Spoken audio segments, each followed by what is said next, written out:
on crée de la valeur. Chez AM Capital, on fait de l'investissement clé en main. L'objectif, c'est d'accompagner le client sur la totalité de son accompagnement.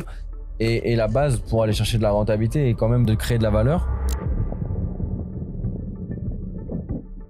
Il y a surtout un amateurisme sur Airbnb où tu vois même des gens qui ont fait des travaux et qui prennent même pas le shooting photo à 150 € à la fin. Tu te dis mais c'est tellement débile, tu vois, t'as fait le travail, en plus t'as fait les efforts, que la qualité de nos photos et la qualité de nos annonces, déjà il y a le jour et la nuit. C'est ça le truc. Donc déjà il y a ça. Et après évidemment, même si t'as des belles photos mais t'as un appartement qui est crado, ça marche pas non plus. Mais il y a ça, c'est ça qui te biaise un petit peu. Mais oui, en tout cas on essaye d'avoir un ADN.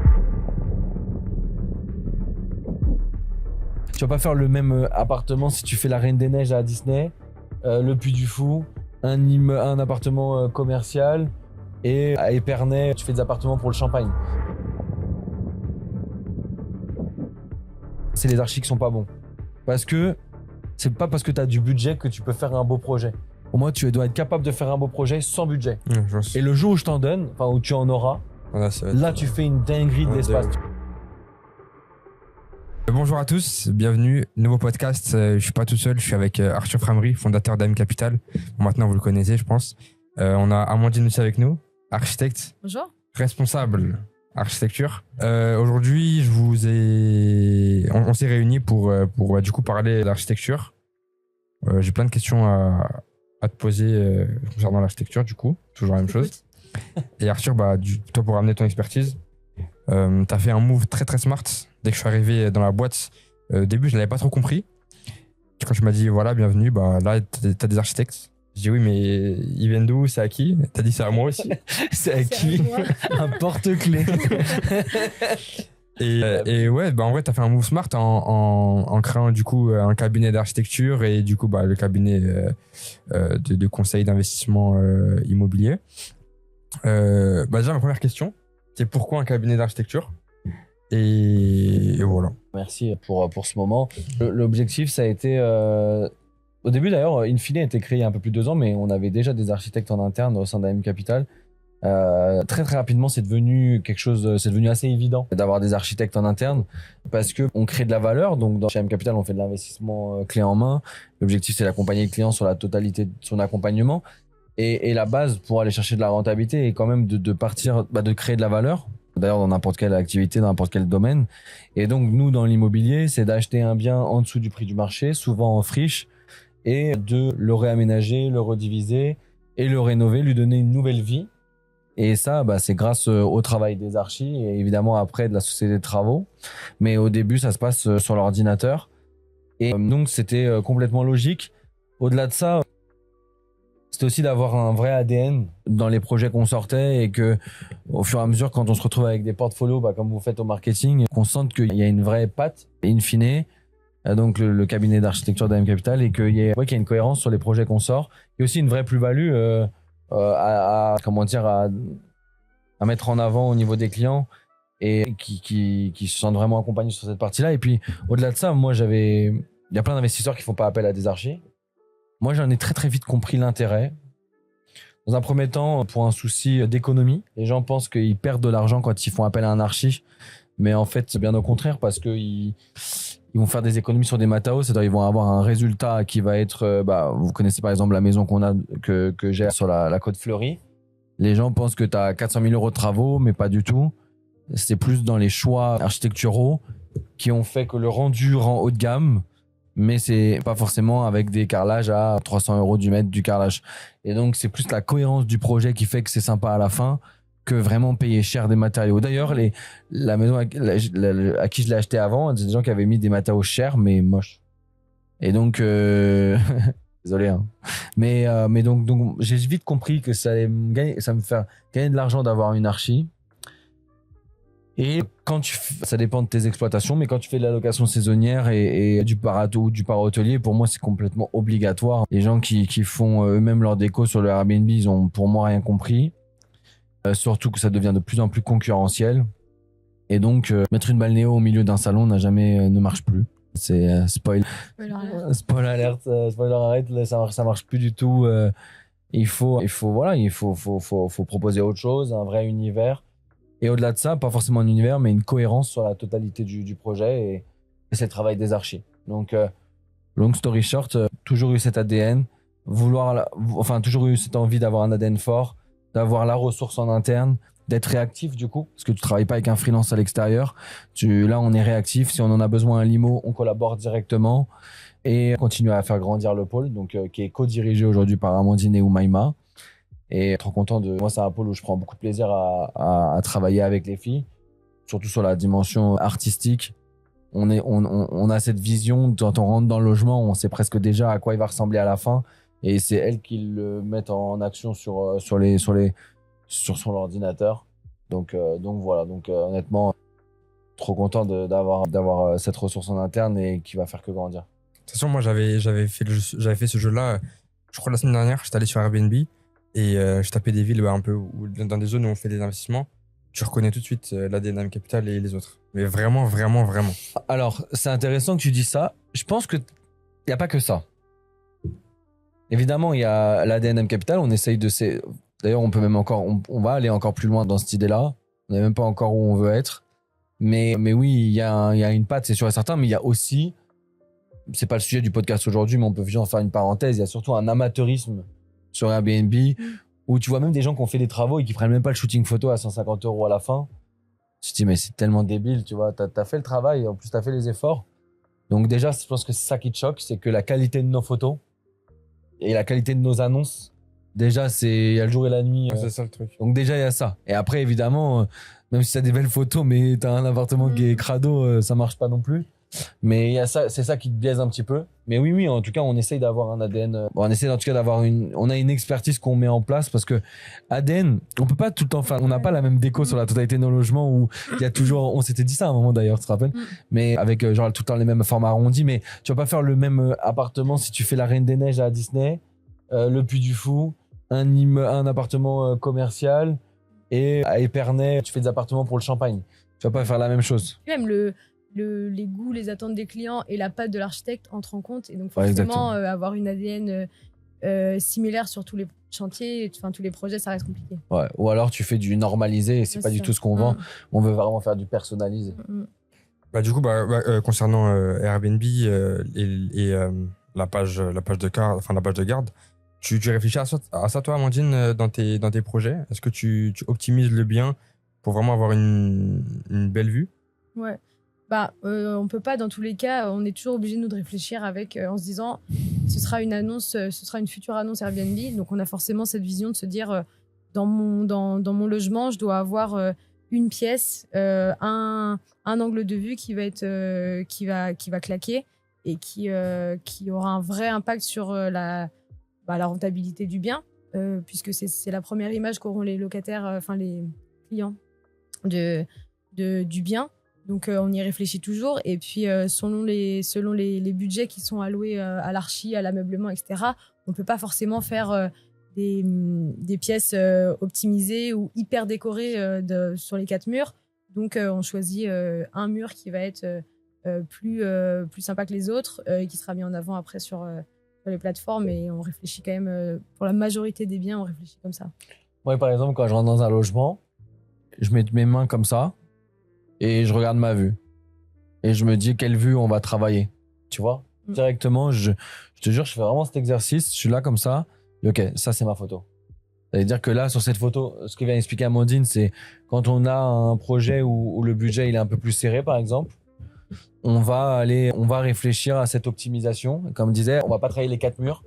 On va travailler. Alors évidemment, ça va pas être blanc les 3 autres murs, il y a plus rien, mais c'est pas là qu'on va faire la menuiserie sur mesure ou le petit meuble qui est vraiment joli. Le papier panoramique ou un jeu de lumière avec le placo. Enfin, plein de choses en tout cas qui peut être fait.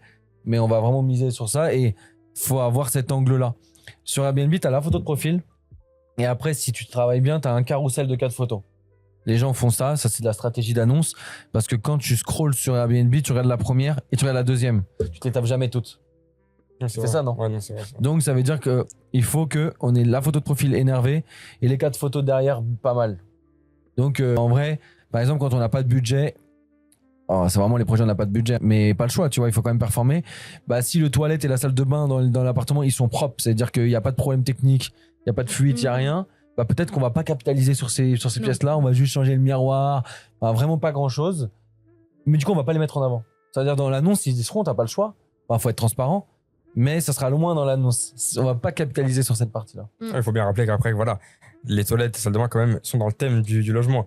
Ils sont pas tout blancs. Ben, alors, c'est parce Ça- que là, tu parles d'un logement thématique, mais sur Ouais, un logement ça dépend. classique. Exactement. Ouais, en même temps, vaut mieux. Enfin, je veux dire, tu passes moins de temps dans la salle de bain ou les WC que dans le salon. Donc, vaut mieux Ouais, que le c'est sûr. salon soit agréable et sympa, cosy, Et que t'aies des toilettes que blanches. de mettre 6 000 € dans la rénovation d'une salle de bain dans laquelle tu vas passer 20 minutes. Quoi.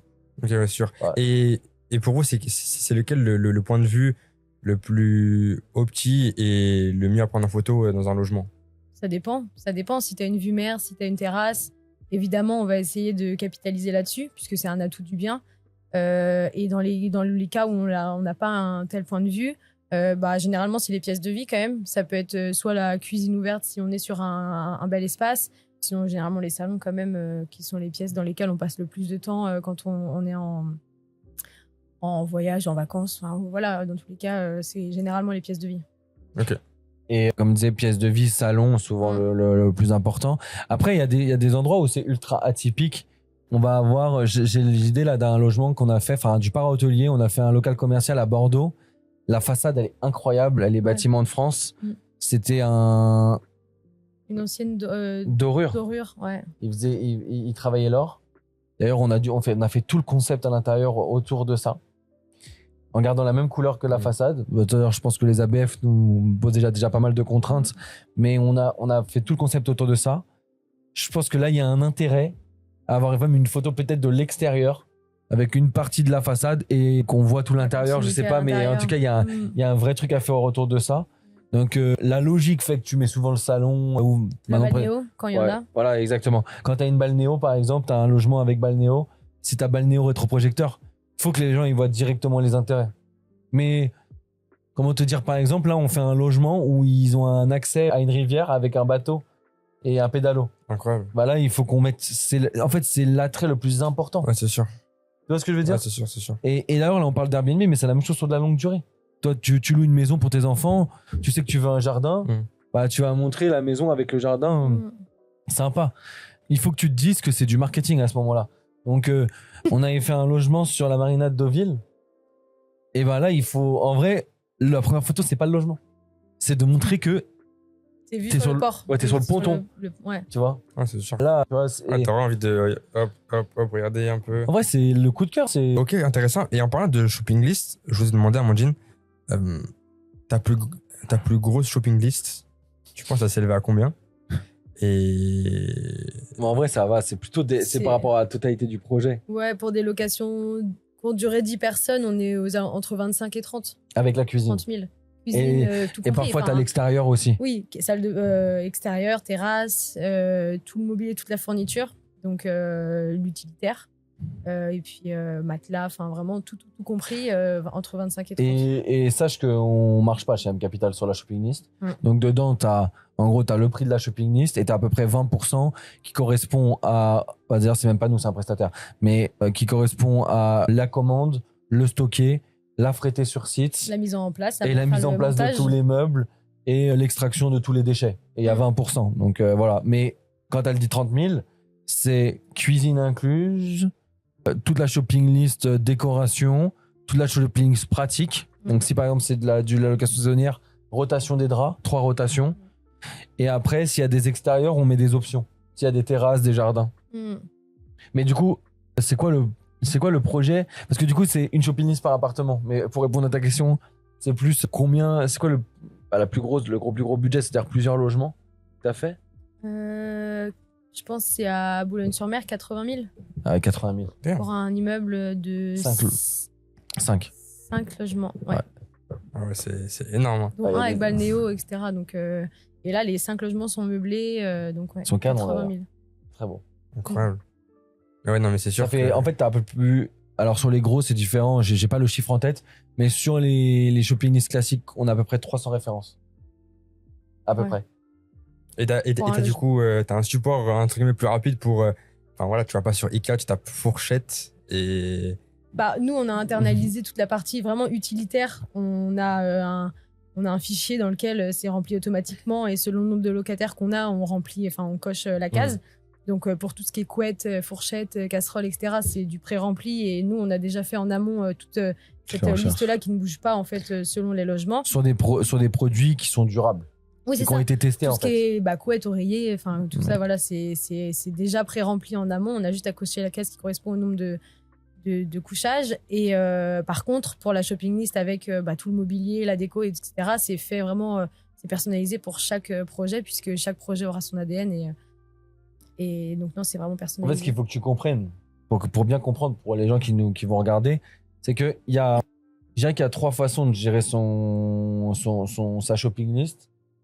Bah, tu as la personne déjà qui passe pas par un architecte, donc elle va faire elle-même ses courses. Donc là, elle va faire le logement, elle va aller se rendre compte qu'il faut ça, qu'il faut ci. Bah, elle va aller une fois à Action, une fois à Leroy Merlin, une fois à Maison du Monde, une fois à Ikea. C'est là où pour moi, à part si quelqu'un c'est son métier ou alors a un énorme talent, bah, je trouve que souvent, en tout cas, on le voit, hein, il suffit de tout le monde va se prendre pour un décorateur et désolé d'heurter des feelings, mais tu vois sur Airbnb, de toute façon, il n'y a pas énormément de qualité.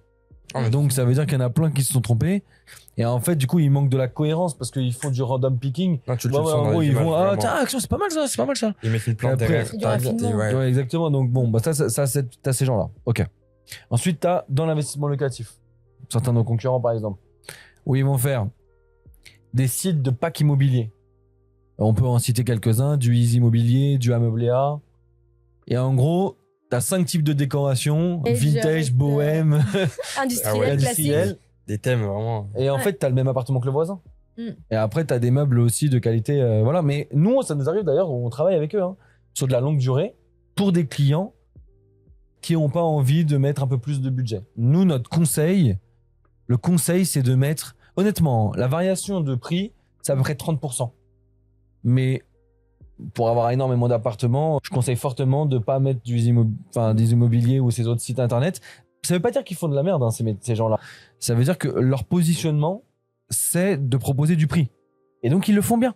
Mais t'as la qualité qui Mais t'as la va qualité avec. avec, c'est la même chose dans tout. Tu vas te chercher un t-shirt chez Kiabi, c'est pas le même t-shirt que chez Dim, tu vois, c'est pas la même qualité. Donc voilà, mais du coup, donc là-dedans, tu as les gens qui achètent des packs. Et après, nous, on fait référence par référence, choisi, cohérent en termes d'esthétisme et durable. Et oui, il faut compter à peu près, je pense, 30% en plus que si t'avais pris sur ces sites-là. Et ça t'est déjà arrivé un client il te dit ouais par contre cette couette je la veux pas. Moi j'ai des couettes à la maison, je vais les mettre là-bas, etc. Non, pas pour de l'utilitaire comme ça. Pas pour l'utilitaire. Ça nous est arrivé qu'il y ait déjà des. Là, en ce moment, on a un projet, ils ont ramené leur canapé. Mais en vrai, c'était quelque chose qui allait complètement dans la DA qu'on avait fixée en amont, donc il n'y avait pas de problème. En plus, il va se reconnaître, donc ouais. Mais en fait, son canapé, il est bien. Enfin, ça, c'est différent. Oui, non, mais c'est ça. Parce que toi, lui, il dit pas dans ce sens-là. Ah oui. Lui, il est en mode, est-ce qu'il te redonne le vieux canapé de mamie Ah oui, c'est non. ça. et tu dois le gérer. Je crois pas qu'on en ait eu un. On a déjà eu des essais, mais juste nous, à Limo, on les a bloqués avant que ça arrive Ouais. chez vous. Non, Ah, généralement.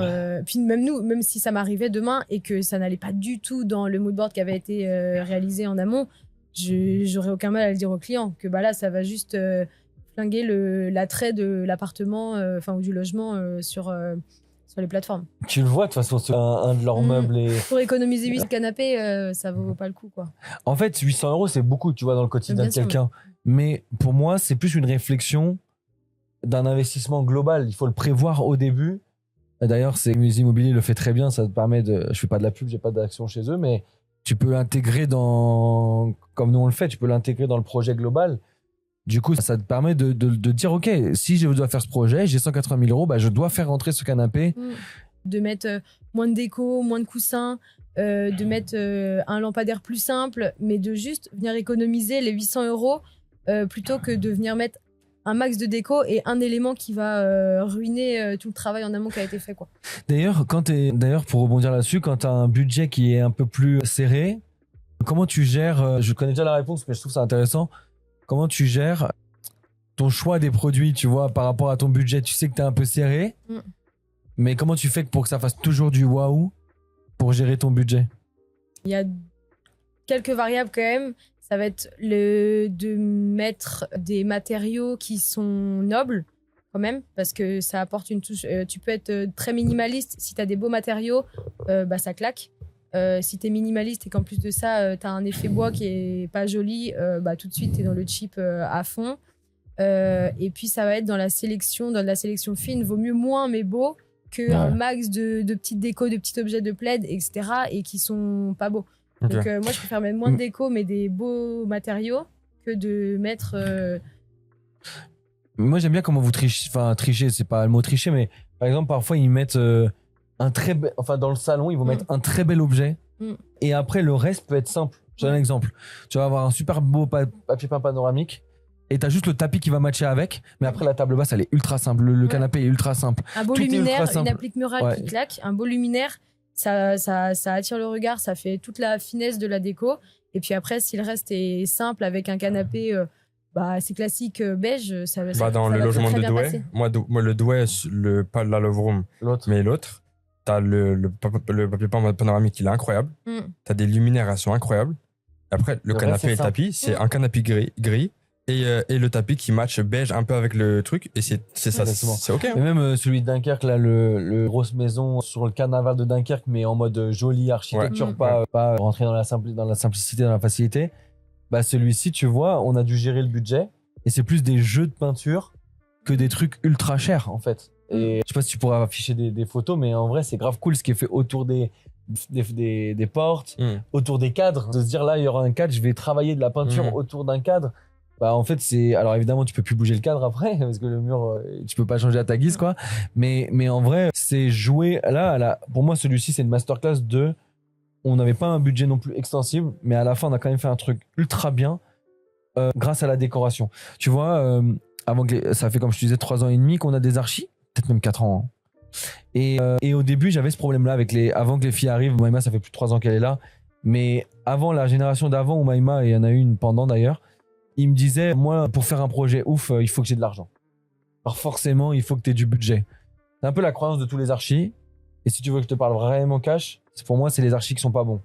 Parce que c'est pas parce que tu as du budget que tu peux faire un beau projet. Pour moi, tu dois être capable de faire un beau projet sans budget. Et le jour où je t'en donne, enfin où tu en auras, là, tu fais une dinguerie de l'espace, tu vois. Mais là, ce que tu as fait, c'était Amandine qui avait fait ce projet-là. Bah, elle avait pas un énorme budget et elle a quand même fait un truc ultra stylé.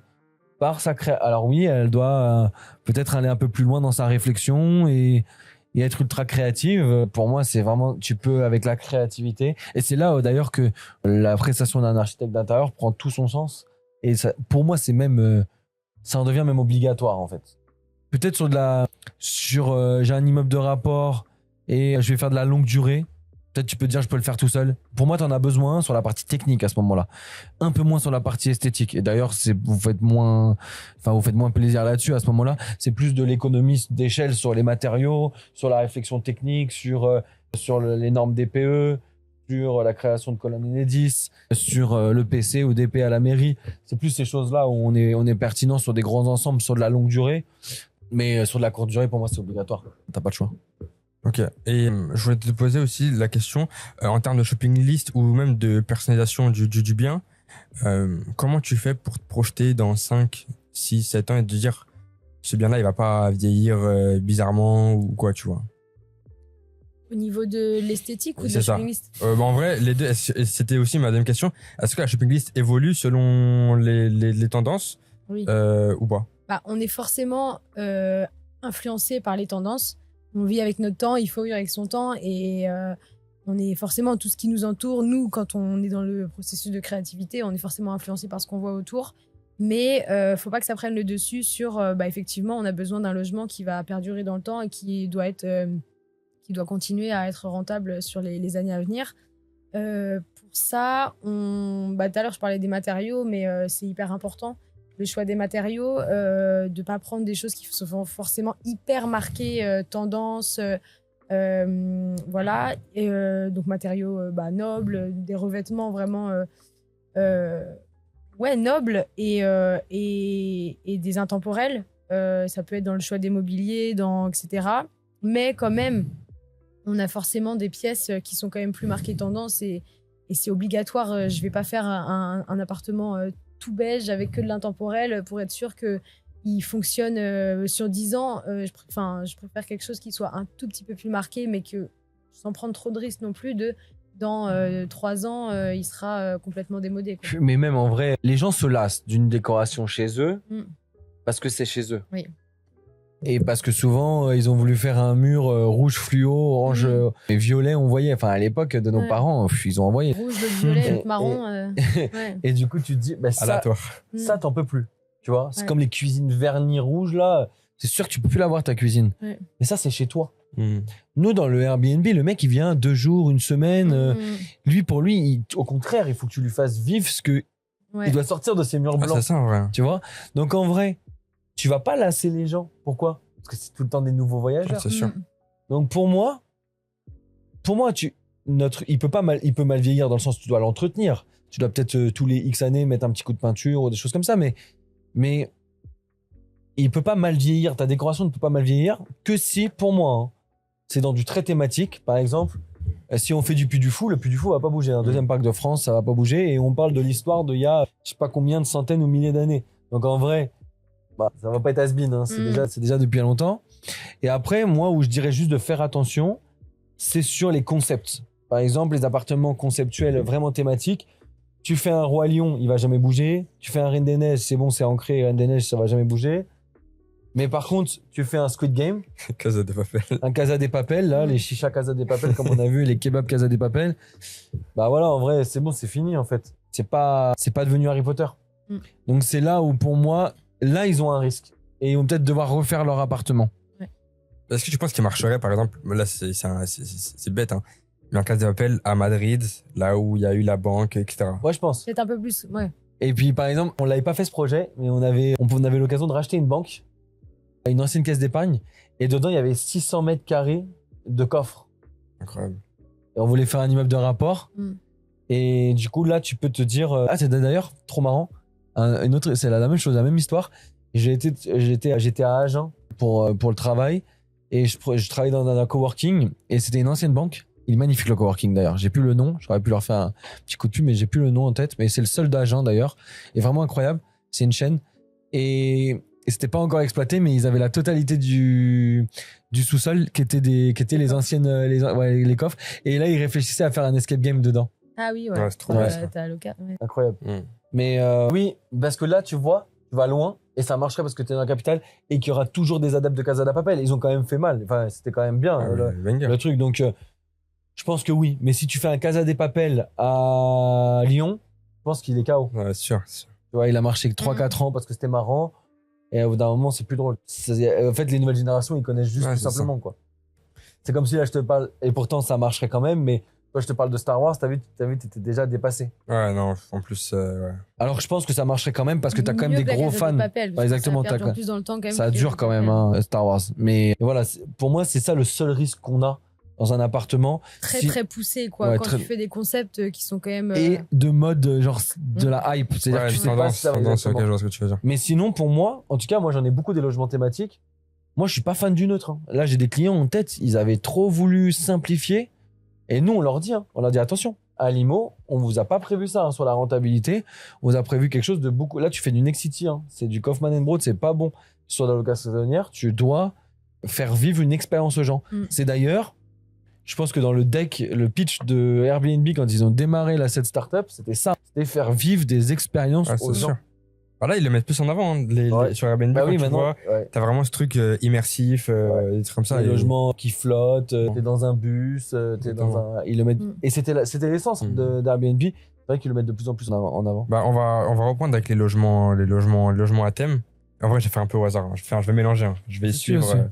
Bon, on va reprendre un peu au logement à thème. Toi, Amandine, comment tu sens, comment tu fais pour te dire, ok, ce logement-là, ça va pas être un logement lambda, mais enfin, ça va pas être un logement classique, un logement à thème et avec quel type de thème, enfin, comment tu fais? Tout à l'heure, Arthur, il parlait du Puy du Fou. La localisation du lieu, ça va quand même beaucoup impacter la conception du projet. Si tu es à côté du Puy du Fou, à côté de Disney, ça va un peu de soi que les gens, ça va les faire trop kiffer d'avoir un logement sur cette thématique. Si c'est en bord de mer, si c'est dans une ville avec beaucoup de cachets, ça peut être en Champagne. J'ai en tête un projet qui était à Troyes, donc dans la région du Champagne.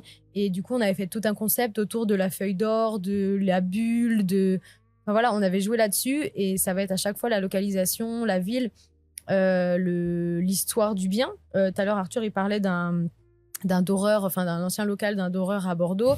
Là, forcément, l'histoire du local, la façade nous a inspirés. Donc, on s'inspire de tout ça. Et puis, parfois, il y a aussi juste la volonté du client. Nous, on commence le projet en lui demandant s'il a des envies, des idées pour son projet. Et c'est une construction qu'on fait tous les deux, à la fois l'archi et le client, de dire ce qui peut fonctionner au vu du bien et de sa localisation, c'est telle option, quoi. D'ailleurs, c'est notre devoir de conseil à ce moment-là, parce que nous, on sait ce qui va marcher. On a parfois une vision très claire, mais souvent aussi, surtout quand c'est de la location saisonnière, parce que là, on parle beaucoup de location saisonnière, mais il y a des gens qui se projettent et en fait, c'est une raison secondaire, c'est-à-dire qu'ils vont y aller. Ils vont le mettre en location, mais ils vont y aller.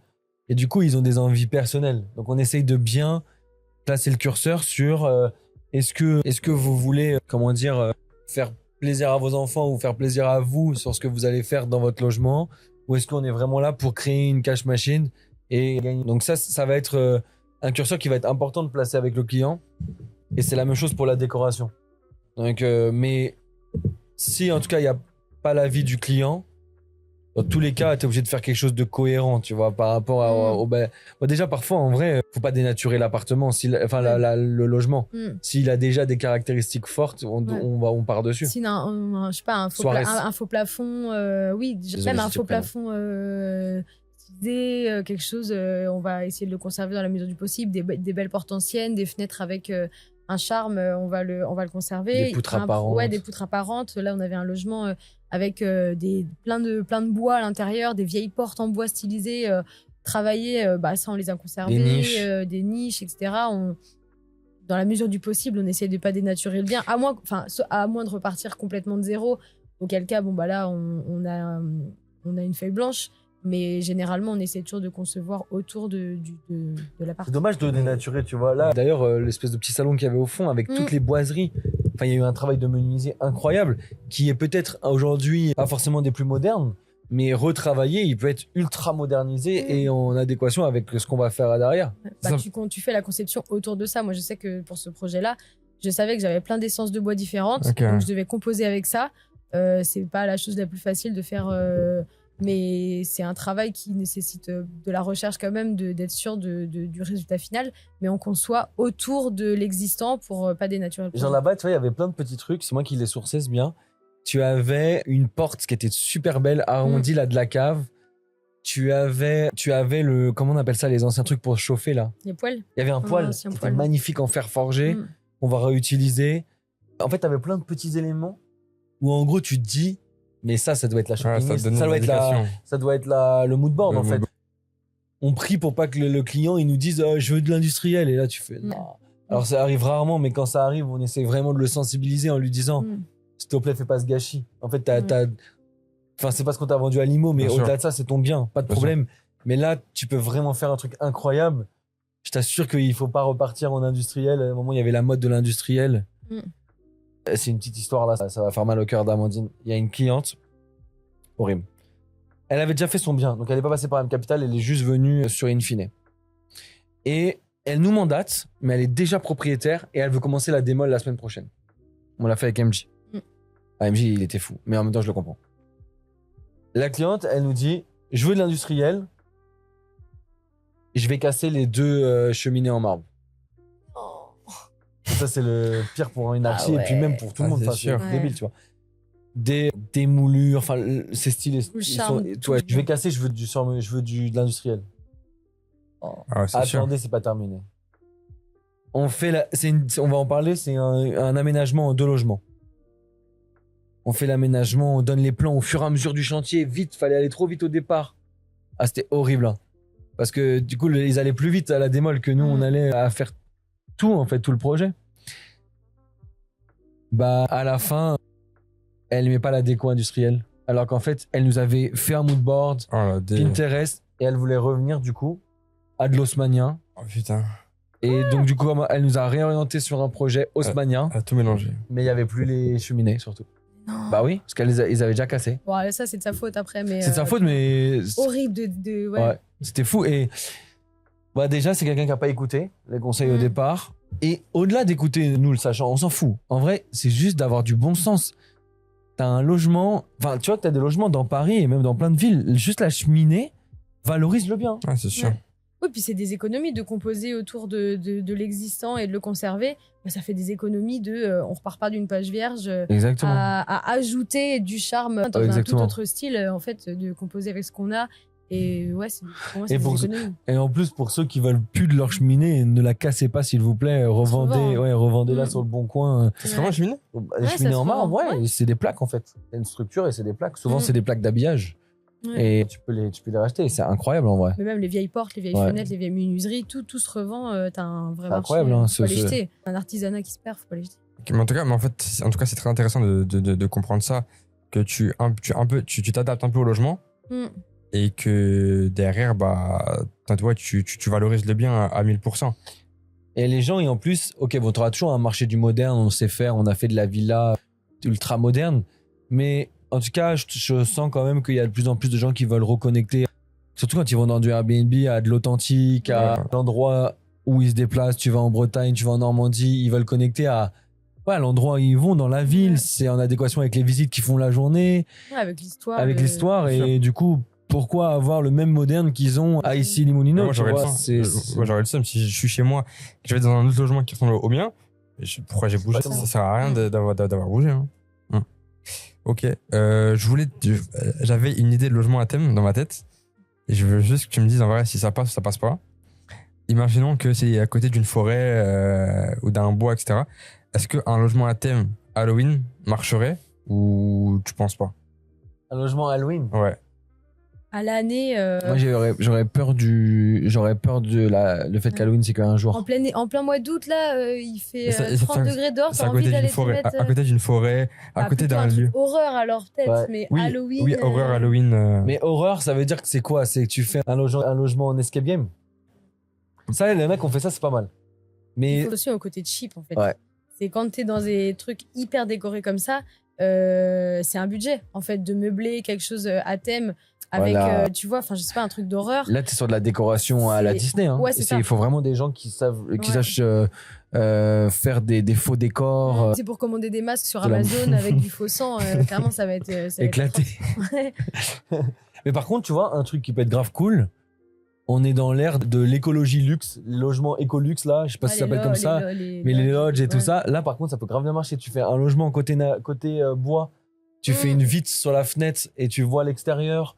Ouais. Ça peut grave bien marcher. Même moi, je voulais grave faire ça, genre faire des logements thématiques à côté de Beauval et ça existe d'ailleurs déjà, hein, j'ai rien inventé, mais faire un peu genre comme une ferme pédagogique autour. C'est-à-dire quand tu te lèves le matin, bah devant toi, t'as des animaux, tu vois, t'as des petits alpagas. Et d'ailleurs, le Beauval le fait déjà. Mais quand tu vois qu'ils ont un an et demi de réservation d'avance sur leur hôtel, tu te dis qu'il y a largement de la place d'aller le faire. Mais il faut que tu fasses attention au côté cheap, la raison. Et est-ce que ça va marcher toute l'année? Qui va être... Alors ça, c'est une réflexion plus investissement, mais on est obligé de le réfléchir avec l'archi. Qui va être mon avatar client? Qui va venir dans mon logement? Nous, on réfléchit à ça à l'invest, mais après, les archis, elles doivent aussi réfléchir à ça en termes de conception. On lui dit, bah, ton avatar, c'est lui. Ok, bah, c'est qui ton avatar, par exemple? Faisons l'exercice. Toi, c'est qui ton avatar qui tu fais un logement Halloween toute l'année? Ce serait un peu des gens. À quel âge? Il fait quoi? Pourquoi il vient? Franchement, ce serait entre 20, 25, 35. Un mec passionné d'urbex, qui aime un peu les endroits un peu cheap. Après, je me dis, les gens en urbex, ils dorment dans les urbex. C'est-à-dire qu'il ne faut pas aller dans le logement en vrai. Mais ouais, voilà, ce serait ça. Hein. Un mec un peu fan de. Si t'as des clients d'une tranche d'âge de 10 ans, tu fermes quand même vachement de. Alors, moi, ça me dérange pas, tu vois, ça. Mais par contre, il doit être plus cohérent. Ça veut dire que c'est une bonne étude, ça, tu vois. Donc, si par exemple, il dit des gens qui veulent urbex, c'est les gens qui. Il n'y a pas d'électricité, t'es à la bougie et tout ça. Bah, pourquoi tu vas pas au bout de ton concept? C'est ça. Et te dire que tu fais un logement en full autonomie. Ouais. En autosuffisance. Ouais. T'as plein de gens qui font des vacances en autosuffisance. Oui, toi, tu ferais ça, toi? Ouais, je pourrais. Ouais, je sais. Et en gros, tes toilettes sèches. Et bah ouais, mais c'est à la totalité. Tu vas au bout du concept et tu vas chercher cette niche-là. D'ailleurs, si tu fais ça, tu vas forcément agrandir. Tu auras plus que 10 ans d'écart. Mais oui, tu peux aller au bout du concept. Et ça, tu auras des clients. Du coup, Et juste moi, pour revenir sur ce qu'on disait juste avant, il y a aussi, tu vois, à faire des logements hyper conceptuels avec plein de déco machin. Moi, je veux aussi la durabilité du truc. Si à l'entretien, c'est intenable, si ça vieillit mal, même au niveau pour la conciergerie, si en fait, tu as un bien qui est tellement poussé dans le concept avec plein de décors, plein des fausses plantes partout, des masques, de la petite déco en plastique, etc. À l'entretien, ça va prendre la poussière de fou. Et je pense que sur le long terme. Alors, tu as raison. C'est une vraie réflexion. Moi, j'en ai des comme ça, là, des vraiment très, très thématiques. En vrai, il faut que ce soit des vrais cash machines. Parce que tu vas avoir des frais de ménage un peu plus que les autres. Ouais. C'est ça. Ouais. Mais t'as raison. Si tu fais genre tout un plafond savane avec que des fausses plantes, mais pour que ça soit joli, il faut mettre un volume incroyable. Et bah là, en gros, ça prend rapidement la poussière. Donc là, c'est quelque chose qui se réfléchit quand même en amont. Ah oui, je suis réfléchi à ça. Hein. C'est sûr et certain. Dans le concept que tu vas développer, tu vas réfléchir aussi à l'entretien et au futur cash que tu vas faire. Ouais, c'est sûr. Mais tout ça, c'est dans la réflexion des matériaux. Je te donne un exemple. Quand les gens ils mettent des jacuzzis, le vrai jacuzzi, c'est-à-dire celui où tu gardes l'eau, tu conserves l'eau et ça s'entretient comme une piscine, tu mets tes petites languettes de pH et tout ça. Bah moi, sans rentrer trop dans le détail et sans être trop crado, c'est des couples qui viennent à l'intérieur, ils font ce qu'ils ont à faire dedans. Bah tu changes pas l'eau entre tous les gens. Même au-delà, c'est que moi, mon frère, il a déjà loué un Airbnb, ils ont tous chopé un champignon.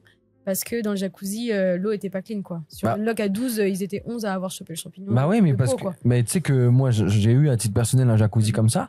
C'est ultra dur à maintenir de l'eau. C'est de l'eau chaude, en fait. C'est de l'eau à 38 degrés. C'est un microbe. Exactement. Et il faut être d'une discipline incroyable. C'est beaucoup plus contraignant qu'une piscine avec cette chaleur qui développe les microbes. Ouais. Donc, quand tu es sur la location longue durée, courte durée, les gens, ils viennent 10 jours. Bah, eux, ils vont pas faire l'entretien. Donc déjà, ça coûte une fortune. Tu es obligé, en termes d'hygiène, le mec, il a fait ce qu'il avait à faire la veille. Toi, tu arrives le lendemain. Ça s'est collé dans les tuyaux. À ce moment-là, ça sort. Bah ouais, mais bon, c'est ça la vérité. Hein. Ouais, c'est sûr. Donc, pas ouf. Alors que nous, par exemple, on préfère mettre des baignoires balnéo. Alors, tu as des baignoires balnéo cheap et tu as des trucs sympas qu'on peut encastrer, qu'on peut carreler, qu'on peut, avec plus de jets. Il y a plein de niveaux, et surtout on a des fournisseurs professionnels, donc tu as plein de niveaux que tu peux utiliser, mais c'est beaucoup plus hygiénique. Et j'avais une autre question. Tout à l'heure, il parlait de la dame là, qui a fait n'importe quoi avec ses cheminées. Et il parlait de division. J'ai toujours trouvé ça incroyable. Déjà du côté rentabilité, quand Arthur il me dit qu'en fait tu peux avoir une maison, la penser, la diviser et du coup avoir 2 revenus. Déjà au niveau renta, laisse tomber. Et je me dis on passe par l'architecte. Du coup, comment tu fais pour penser ça? Je me rappelle, on avait fait un jour une prise de cote. Tu regardais les lots, tu me disais ouais voilà l'eau elle passe par là, etc. Avant que Amandine réponde sur la partie technique et son processus de création là-dessus, déjà je veux vraiment revenir sur quelque chose qui est important et c'est la terminologie et le mot que tu utilises, division. Attention, c'est division ou aménagement. Pourquoi? Division, c'est toujours officiel. C'est-à-dire que là, je vais créer 2 lots qui pourront être vendus séparément, que ce soit dans une copropriété ou à titre personnel, enfin si j'ai si je suis en monopropriété. Aménagement, c'est j'ai toujours un lot et je fais en gros ce que je veux chez moi. J'aime bien prendre cette blague quand quelqu'un me dit que j'ai pas le droit de faire un aménagement. Je leur dis si j'ai envie de faire 18 toilettes chez moi, au pire je suis débile, mais au mieux je fais vraiment ce que je veux, tu vois. C'est chez moi. Du moment que je touche pas au mur porteur, que je touche pas ce qui est marqué dans le règlement de copropriété, c'est-à-dire je suis pas propriétaire des sols, je suis pas propriétaire des murs porteurs. Ok, pas de souci, je respecte les règles. Mais à l'intérieur, encore une fois, j'ai le droit de faire 18 toilettes. Donc, du moment où je respecte les règles de copropriété. Donc, et en monopropriété, pour le coup, je fais même encore plus ce que je veux. Il y a juste des règles derrière sur tu n'as pas le droit de revendre de l'énergie à tes locataires. Donc, ça veut dire que si c'est de la longue durée, ça sera un immeuble qui sera en ce qu'on appelle en co-living parce que tu peux pas revendre l'énergie et si c'est en location saisonnière, de toute façon, tu la payes. Donc voilà, c'est juste important, cette notion de division aménagement. Ça change rien dans les faits. C'est-à-dire quand tu le visites, toi, physiquement, tu vois juste 2 logements. Si le seul truc que ça change, c'est qu'il y a un compteur Enedis dans chaque appartement, alors que l'autre, il y en a un qui est au général Évidemment, il y a une anticipation en termes de puissance à anticiper en fonction du nombre de logements qu'il y a à faire. Il y a un calcul de puissance à faire par les archis. Mais voilà, c'était juste déjà par rapport à ça que je voulais t'amener cette petite clarification. Aménagement, du coup, il y a une seule boîte aux lettres. Et il y a aussi une seule boîte aux lettres. Ok. Ça se voit que tu habites où tu habites. Parce que d'ailleurs, où tu habites là, c'est comme ça qu'ils crament les gens qui ont fait des divisions, on va dire, un peu sauvages. Et où en gros, oui, tu es obligé de mettre qu'une seule boîte aux lettres. Donc là, en gros, ils se partagent le courrier. Mais dès qu'ils passent là, vers chez toi, là, il y a des gens qui font, Ah ouais, de la donc, mairie, ils font que ça. Ils passent dans les rues, ils voient 8 boîtes aux lettres, ils regardent, ils font, ah, il n'y a qu'une maison. Bon, mais ils regardent et après, ils comprennent et ils font ce qu'ils ont à faire. Mais du coup, quand l'IMO t'amène un plateau, qu'est-ce que tu regardes pour pouvoir l'aménager ou le diviser, ou en tout cas créer 2 logements distincts? Deux logements, en fait, généralement, le Polymo nous amène aussi à la fiche projet. Moi, on me donne un plateau de 200 mètres carrés ou une maison de 3 étages. On me dit combien de logements est-ce que le Polymo a pensé en amont pour toutes les questions de rentabilité, etc. Donc, généralement, quand on nous amène un projet, on sait le nombre de logements qu'on doit faire dans la surface qui nous a été donnée. Et donc, une fois qu'on sait qu'on doit faire tant de logements, les trois variables qu'on va regarder en premier, ça va être forcément les ouvertures, les fenêtres, les portes, etc. Les gaines techniques, où se situent les arrivées, les évacuations, parce que tout ça, ça va définir forcément l'emplacement des salles de bain, des cuisines, des WC. Et puis, on doit réfléchir aux entrées.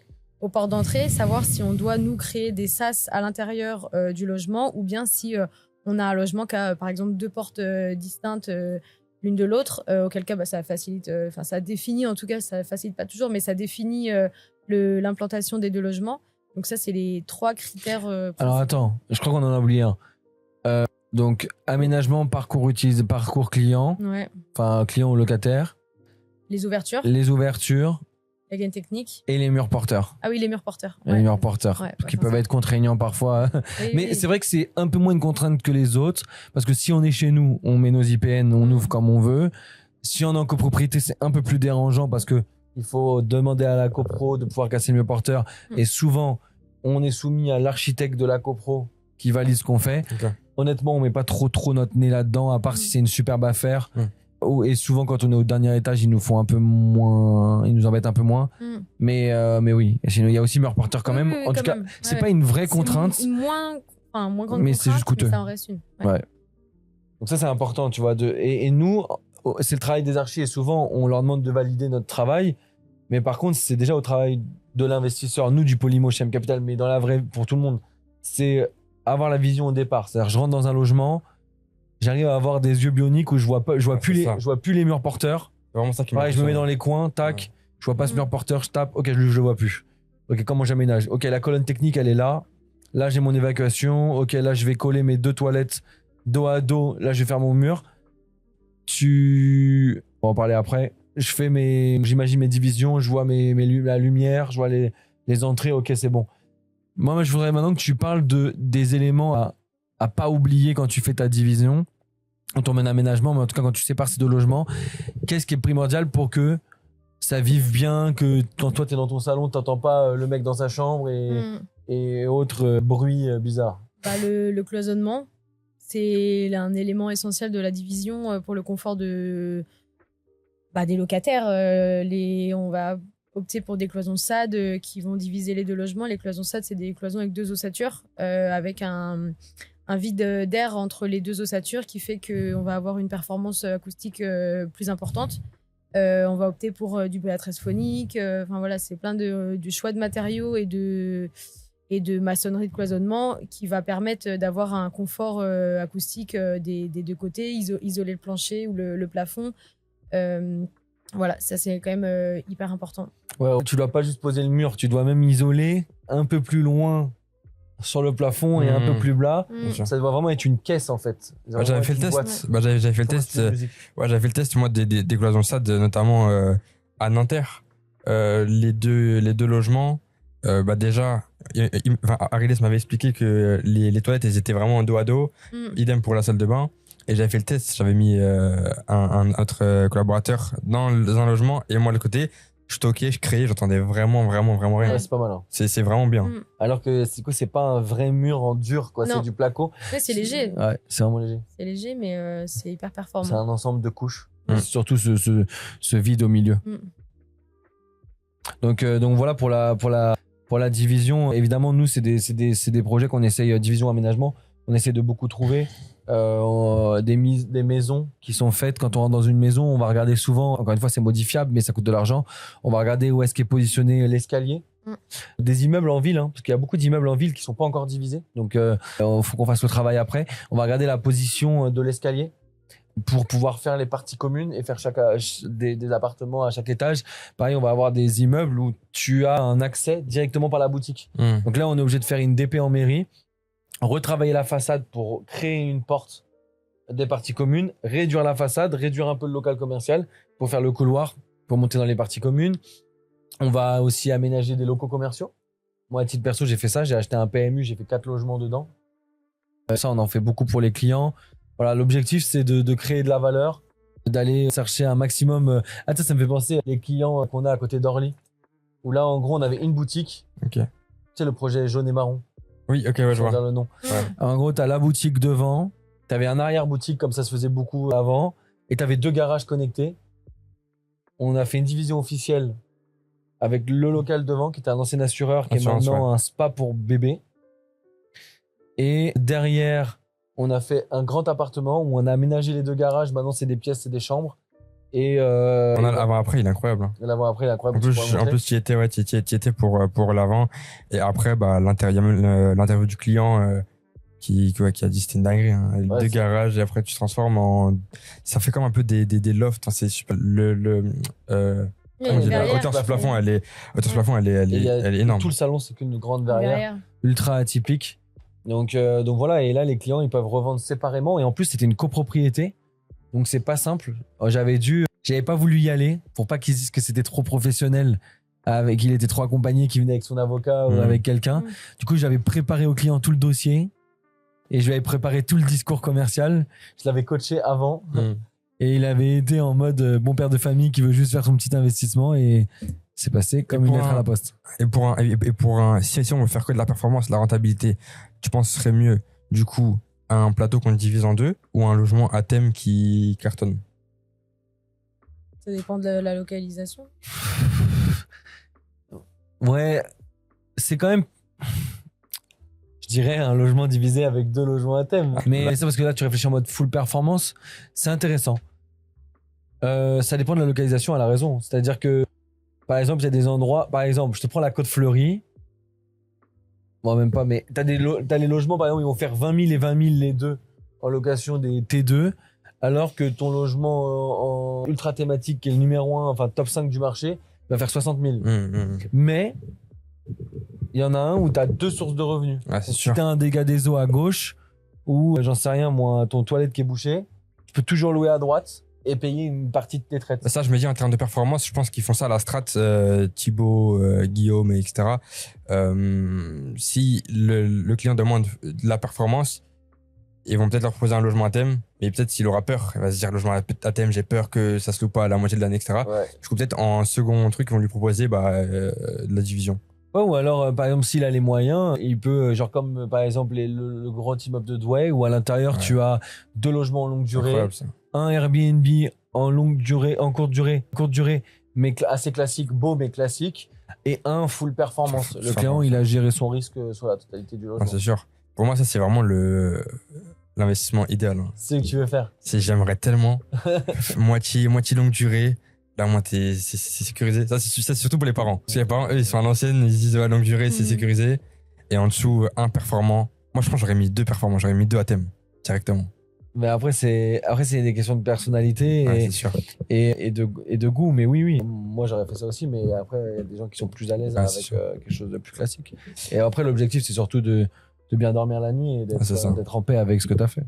Je vais reprendre du coup l'exemple que tu donnais par rapport au logement la jaune et marron.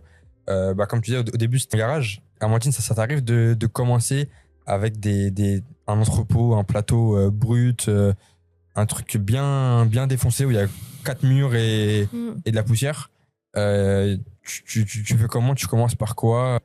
Ben, avant tout, on commence par la partie technique. Là, la partie esthétique, elle n'est pas du tout primordiale. C'est vraiment la partie technique, comme on disait tout à l'heure, l'analyse des points décisifs, donc fenêtre, technique, mais porteur. Mais là, t'as encore plus, hein, ta viabilisation. Est-ce que même t'as les évacuations parfois, il n'y a rien. Hein. Ah oui, oui. Le Boulogne à l'extérieur, la maison, il n'y a rien. C'est 4 murs. Même pas de plancher. T'as même pas pu faire le relevé de côte. Ah oui, mais là, on part d'une semi-ruine. C'est une ruine. Ouais. Ah oui. Bah là, il va y avoir tous les permis de construire. Là, on part vraiment de. Il n'y a même pas l'évacuation. C'est de la maçonnerie. Il y a juste vraiment 4 murs. Moi, je voulais même pas qu'elle fasse le relevé de côte. Même pas de 4 murs. Parce que les planchers, ils font peur. Genre, à tout moment, tu marches pas, ça s'écroule et tout. Ouais. Bah là, c'est quasiment une ruine, le truc. Ouais, c'est juste 4 murs. C'est l'appartement, là? Non, c'est la maison derrière. Ok, ouais. Ah non, j'avoue. Genre limite dangereux, quoi, pour faire. C'est pour ça que je voulais pas. Elles vont y retourner. Elles ont fait l'immeuble. L'immeuble, il va être terminé. Comme c'est en 2 temps, le chantier, on va préparer, pendant le chantier de l'immeuble devant, on va préparer tout ce qui est évacuation parce qu'il va y avoir des tranchées qui vont être faites pour lui amener tout ce qui est assainissement et électricité. Comme ça, ils le feront en 2 temps. En plus, c'est derrière. Ils vont juste protéger les parties communes pendant l'exploitation. Et voilà, mais là, par contre, là, on part vraiment de rien. Donc là, tu vois bien qu'on est au début même pas sur la partie esthétique, on est vraiment sur une réflexion technique, pas souvent avec tout ce qui est. Tu travailles avec Enedis, tu travailles avec Veolia, tu travailles avec l'Archi pour respecter. Là-bas, il faut respecter les bâtiments de France. D'ailleurs, l'ancien propriétaire l'avait pas fait. Quand tu dis respecter les bâtiments de France, ils ont vraiment genre une charte graphique de la. Alors oui, du bâtiment. Tiens, vas-y, explique les architectes de bâtiments de France. Il y a des. Comment expliquer ça? En gros, tu as une DA par ville. Enfin, on va dire, ils sont là pour faire respecter le patrimoine historique de la ville. Du centre-ville. Par exemple. C'est par quartier parfois. Hein. Ouais, par quartier. Genre, à Bordeaux, les bâtiments de France exigeaient du bois de telle essence avec tel travail de ferronnerie sur la porte d'entrée pour respecter vraiment toute l'ADN de la rue et du centre-ville qui est historique. Mais regarde, je te donne, toi, même si tu n'as pas de connaissances là-dedans, dis-toi que demain, tu construis ta ville. Tu aimerais que ta ville, elle ait en centre-ville un immeuble ultra moderne, un immeuble vitré, non, c'est chelou. Un immeuble avec j'en sais rien, t'es sur pilotis comme en Asie. L'autre, c'est une maison en carton comme aux États-Unis. Il n'y a pas de cohérence. Non, c'est sûr. Non, c'est vraiment la préservation du patrimoine et la cohérence de l'esthétique d'une ville ou d'un centre-ville. Quoi. Exactement. Donc, faut que ça soit cohérent, tu vois. Genre, tu vas à Amsterdam, t'as toutes les maisons de toutes les couleurs. C'est comme à Rouen, il y a les trucs comme ça, là. Je me dis, c'est vrai, moi j'ai déjà visité Rouen, si tu marches, si tu vois d'un coup une maison moderne, un peu village, je veux dire, ouais, non, c'est chaud. D'ailleurs, tu vois qu'il y a des moments, peut-être que c'était après la guerre ou je sais pas à quel moment c'était fait, mais on voyait que les PLU étaient beaucoup plus souples et qu'il y a des trucs ultra moches. Ils sont passés. Même à Paris, parfois, entre 2 immeubles ultra haussmanniens, tu te dis, mais qu'est-ce qu'ils ont fait là? Mais en vrai, parce que il y avait un moment où il fallait redynamiser et donc on était beaucoup plus souple. Et d'ailleurs, en France, là, on a des villes encore qui sont très très très très souples et qui acceptent presque n'importe quoi parce que ils ont besoin que des investisseurs dynamisent et du coup ils sont beaucoup plus gentils, on va dire. Mais quand c'est en ABF là, parce que tu as soit que le PLU, donc ça c'est les règles, et le plan local d'urbanisme, ça c'est les règles de la ville, donc c'est aussi ça. Mais parfois tu as des quartiers ou des villes où là c'est en plus de ça, tu as encore t'as des ABF, donc c'est un architecte qui dit oui non. Tu peux négocier avec lui, mais c'est lui qui va trancher à la fin. Genre, c'est un peu l'avocat du bâtiment. C'est plutôt le protecteur ouais. de l'architecture en local. Ok. Et du coup, on va reprendre sur ce qu'on disait. Toi, Amandine, c'est quoi le potentiel quand tu vois vraiment une ruine? Est-ce que t'es entre guillemets contente, tu te dis je vais m'amuser? Est-ce que tu trouves ça plus compliqué qu'un logement comme on a pu voir avec déjà peut-être des petites moulures, etc. Tu le sens comment? Toi, tu le vois comment le projet? Les deux sont cool. Il y a forcément beaucoup plus de travail et de technique et de réflexion en amont de la conception. Un bien sur lequel on part de zéro avec toute la viabilisation, l'assainissement, etc. Mais les deux sont hyper enrichissants. Moi, j'aime bien bosser sur. C'est aussi un peu la force d'Infine d'AM Capital, c'est que pour nous, en tant qu'architecte, on bosse sur plein de projets différents et c'est trop chouette d'avoir les deux typologies de biens. Ouais, c'est complètement différent. C'est une approche qui est différente. Après, je pense que tu te fais plus plaisir quand tu repars d'une page blanche que quand t'as trop de contraintes? Quand t'es Quand dans une copro, t'arrives quand même à te faire plaisir? Ouais. Ok. Ouais, non, ouais, c'est. En vrai, c'est avec n'importe quelle règle du jeu, bah, tu vas, tu Ouais, fonces. on est, ouais. Et puis, c'est ce qui fait que c'est pas. Y a pas de routine, quoi. Il y a des fois, ça fait plaisir quand on bosse sur. Là, on s'est pris une vague avec que des immeubles. Ta longue durée. Franchement, de faire un petit logement tranquille, il y a c'est pas trop de thématique. travaux, c'est juste un peu de déco, un peu de rafraîchissement et tout. Ça fait plaisir aussi, quoi, quand t'as bouffé Là, c'est moi, j'ai le plein de dernier techniques. 13 logements. Ouais, c'est ça. 400 mètres carrés. Ouais. Ça fait plaisir d'avoir juste un petit logement à thème, sympa, mignon en bord de mer. C'est un petit bonbon. Tout le monde est plus léger, le Ouais. client est plus léger. Ouais. Non, Et je voulais te poser une question. Dans ton ancienne boîte, en TT, elle a même TT grave heureuse, travailler avec eux. C'était quoi? C'était du pur archi d'intérieur déco classique? Ouais, mais c'était du résidence principale. Et tu sens la différence entre investissement et résidence principale? À quel niveau? En termes de vision, Client et du travail, je de pense. concept. Ça n'a rien à voir, c'est deux métiers différents. Je Vraiment. trouve que c'est deux métiers différents, quand même. Bah oui, mais là, en 1 an et demi, j'ai fait 15 projets. Là où en agence, en petite agence, tu prends 1 ou 2 projets à l'année et c'est des projets qui durent hyper longtemps. Les clients sont bien plus investis en termes enfin, émotionnellement dans le projet, parce que comme on disait tout à l'heure, ça va être leur résidence principale. Donc il y a un truc de je veux que ce soit joli, mais je veux pas avoir à rechanger dans 5 ans parce que je m'en serais lassée. Un peu plus compliqué aussi. Ouais, c'est deux métiers différents où t'es beaucoup plus. Là, c'est les clients nous font confiance, ils nous écoutent et on peut se faire davantage plaisir sur la déco, sur le choix des matériaux, etc. Parce que on est sur presque de l'hôtellerie. Enfin, pas tout à fait, Ouais. mais il y a quand même cette dynamique de se dire on peut se faire beaucoup plus plaisir parce que les personnes, vraiment comme on disait tout à l'heure, n'y seront pas tous les jours. Tu gères tout, tu gères vraiment toutes les merdes, enfin tous les aléas aussi, les changements de décision et de choix des clients qui peuvent revenir 15 fois en arrière sur leur décision. Là, c'est globalement, on change de projet tous les entre 3 semaines et 2 mois, quoi. Ouais, donc c'est rush, hein. Ouais, c'est rush, mais ça pousse à la créativité, Sûr. à la performance. Moi, je pense que entre la façon dont je travaillais à 2 ans et aujourd'hui, ça n'a rien à voir. Parce qu'avant, on prenait beaucoup. Enfin, dans mon ancienne agence, c'était tranquille, plein d'allers-retours. Enfin, je pense qu'il y a vraiment. Moi, je sais que j'ai acquis une capacité à être efficace et mieux mener mes projets parce que on doit être efficace. Même l'investisseur, il n'a pas le temps. Ah, c'est ça. L'investisseur, il veut que ça avance, il veut Bah, que on ça peut pas avance prendre- rapidement. On peut pas prendre 4 semaines sur la formalisation d'un mood board, quoi. Ah, c'est sûr. Mais ouais. Et en plus, moi, je me dis, quand tu fais des RP, des fois, tu dois te manger des trucs tellement moches, personnalisés. Je trouve que c'est dur d'avancer sur un truc moche. En fait, là, c'est pas ça, c'est que moche, c'est subjectif déjà. Parce que les goûts, Ouais, c'est chacun, c'est chacun les leurs. Mais là, c'est sûr, après, là, on parle plus d'in fine que pour donner de la valeur aux gens. Mais évidemment, elles se font plus plaisir parce que souvent, le client te dit, bah, faites ce que vous avez envie de faire. Ça veut dire que les filles, Ouais. elles font ce qu'elles ont envie de faire. Alors que de la RP, non, le mec, il est plutôt en mode, bah, moi, j'aime enlever mes chaussures à ce moment-là, donc je veux ce truc-là. Et puis, j'ai un lézard, donc je veux que tu me fasses l'aquarium encastré. Et j'ai ça, et j'ai ci, j'ai ça. Bon, voilà, tu réponds aux demandes. Après, attention, hein, t'as des gens qui font des RP très énervés Bah oui. et incroyables. Ah, mais clairement, Mais ça dépend du budget aussi, on ça s'entend. dépend de quel cabinet tu fais. C'est ça. Bah, quand tu es dans le très haut de gamme,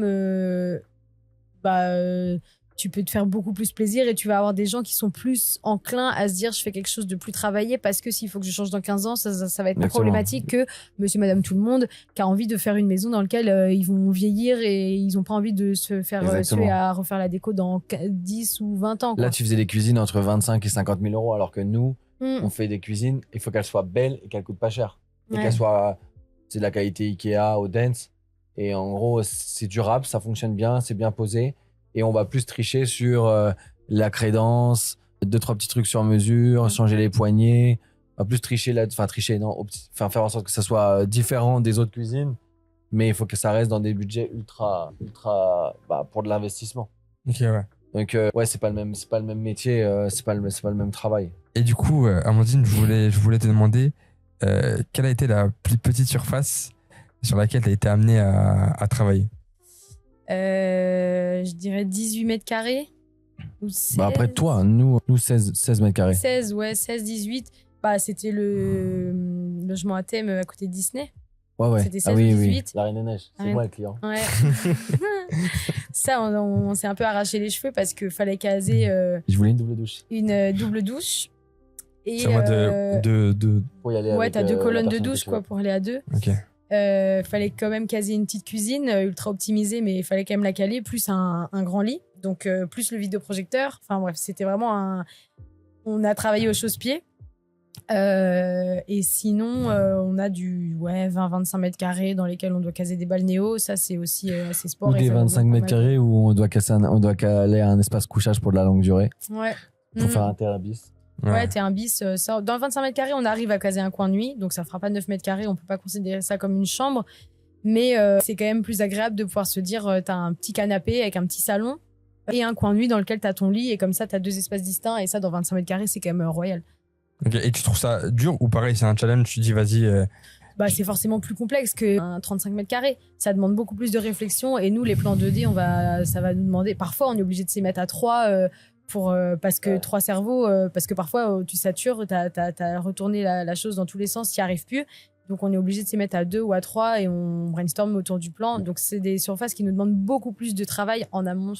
Et d'ailleurs, c'est moi, du coup, les commerciaux qui gèrent ça.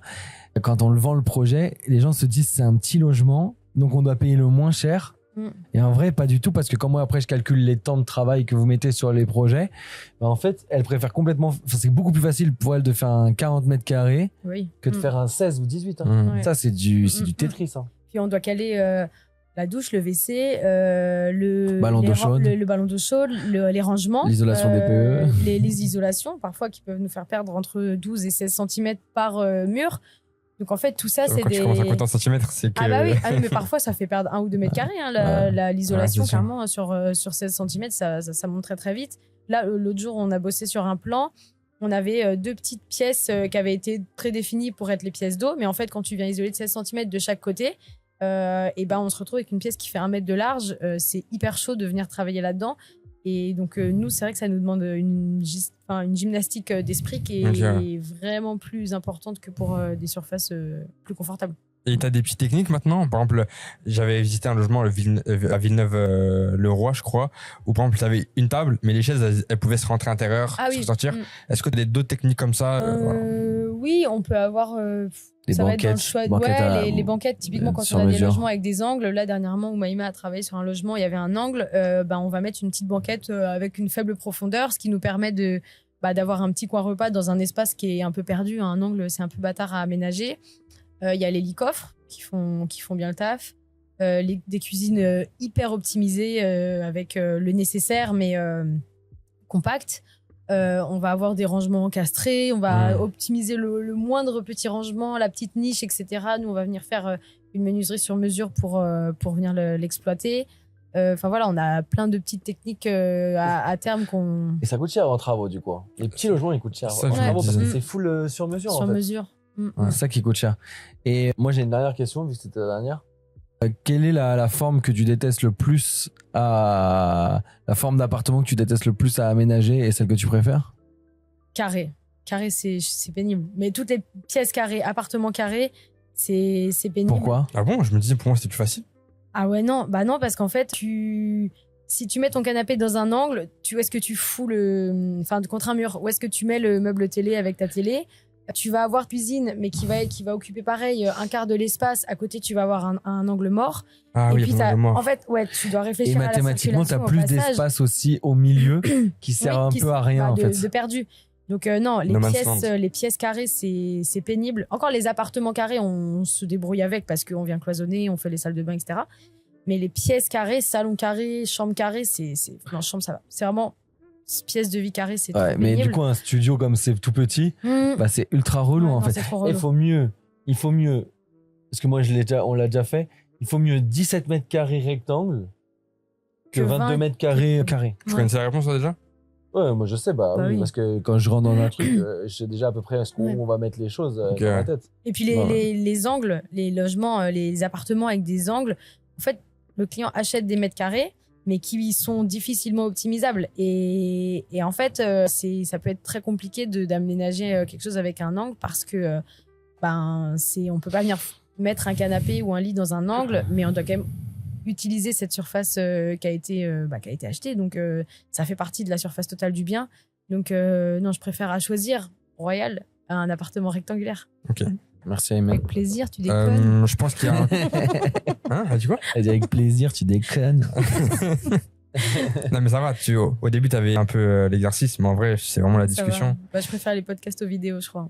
Non ouais bah c'est sûr. Après Arthur il faut Renvoyer la balle. voilà, il renvoie bien la balle et c'est pour ça moi j'ai pas peur. Dès que je suis avec Arthur je sais qu'il est là pour renvoyer la balle. Non, non. En tout cas, un prochain épisode, on va un peu parler des lois. Je sais qu'il y a beaucoup de lois autour de l'architecture un peu complexes. Pour en parler aussi un peu de l'IA. Est-ce que ça te fait peur, l'IA? Oui. Oui, ok, voilà. On va s'arrêter sur ça. On va s'arrêter sur un oui. Et voilà, du coup, pour un prochain épisode, n'hésitez pas à vous abonner, à liker, à commenter. Et voilà.